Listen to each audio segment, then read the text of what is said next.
আসসালামু আলাইকুম। আমি একজন মালয়েশিয়া প্রবাসী। আমার বাড়ি নরসিংদী সদর থানা জামালিয়াকান্দি।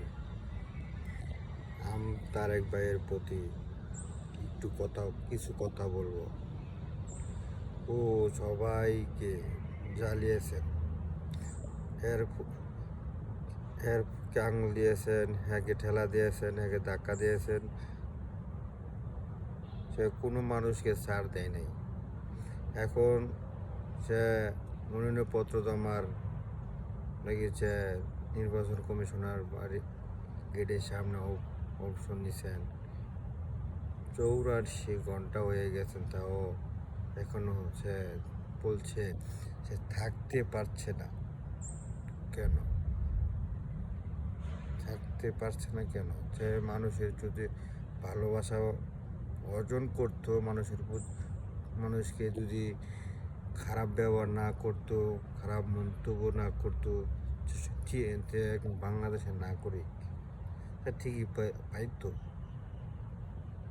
কারণ সে কোনো মানুষকে ছাড় দেয় নাই।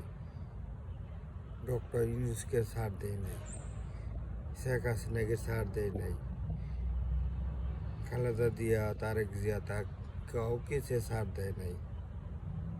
কি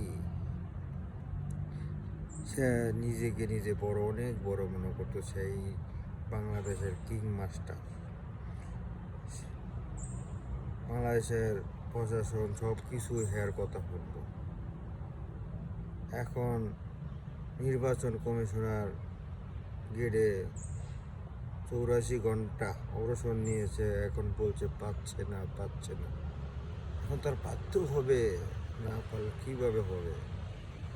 পারতে হবে। তোমার সাথে তারেক ভাই, তোমার সাথে বাংলাদেশ জনগণ আছে, প্রবাসী আছে। আপনি আরও 200 ঘন্টা অবসর নেন, আপনি পাবেন বাংলাদেশের নাগরিক না আপনি। ধন্যবাদ। সালামু আলাইকুম। বাংলাদেশ জনগণ।